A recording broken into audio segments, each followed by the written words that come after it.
Sela Oritskog basena najviše su stradala jer ih je poplavila Dobrava. Voda se povukla iz dvorišta, a crpi se iz kanala. Situacija je teška, ali je pod kontrolom i nema mesta panici, poručuje zamjenik komandanta štaba za vanredne situacije Nemanja Pajić. Mi smo svakodnevno, gradske službe su prisutne na ovom terenu, prevashodno Oritski basen koji je najviše i nastradao u ovim poplavama i jednostavno prisutni smo i gledamo da na svaki način pomognemo ovim ljudima koji su u jako teškoj situaciji. Također vrši se sanacija terena, poljoprivredne stručne službe, svi smo ovdje da pomognemo ovim ljudima, iznosi se kabasti nameštaj i sve onaj otpad koji je bio plavljen i odnosi se na deponiju.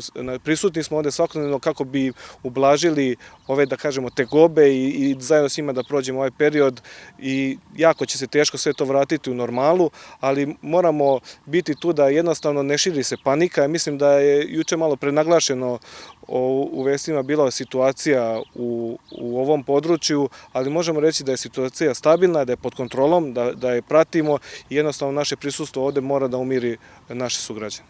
Situacija na poljoprivrednom zemljištu je teška, ali nade ima za jesenju berbu. Ovo je teren gde se poljoprivredni proizvođači bavili najintenzivnijom povrtarskom proizvodnjom, gde je plastenička proizvodnja ranog povrća bila izuzetno intenzivna i gde bukvalno ovdje vidimo da je sve uništeno. Nažalost i Miokus, i Mrđenovac, i Orašac, i Orid, i deo Mišara, i deo ovog dela vamo prema Gornjoj Vranjskoj, gde smo se ponosili sa našim poljoprivrednim proizvođačima i dan danas ponosimo, ali da je ta poljoprivredna proizvodnja bukvalno uništena. Preko 500 uzoraka Republička fitosanitarna inspekcija je uzela sa ovih terena uzoraka. Prema informacijama koje sam dobio iz poljoprivredne savjetodavne službe danas, negde oko 180 uzoraka je već urađeno i za sada nemamo nekih problema što se tiče tih fekalija, što se tiče tog zagađenja. Nadam se da i ostali uzorci će biti dobri, tako da mogu poljoprivredni proizvođači se vratiti nekoj proizvodnji, pa makar za jesenju berbu da nešto oprihoduju.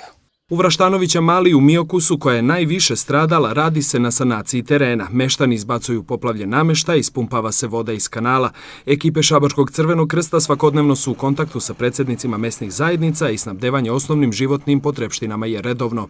U saradnji sa javnim preduzećem Vodovod, znači voda se doprema u neograničenim količinama za svo stanovništvo.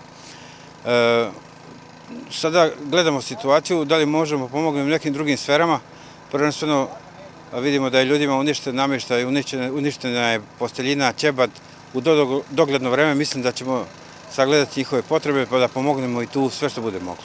Sanacija ovog dela teritorije Šapca će potrajati, ali je najbitnije da meštani Oritskog basena nisu sami, poručuju iz Gradskog štaba za vanredne situacije.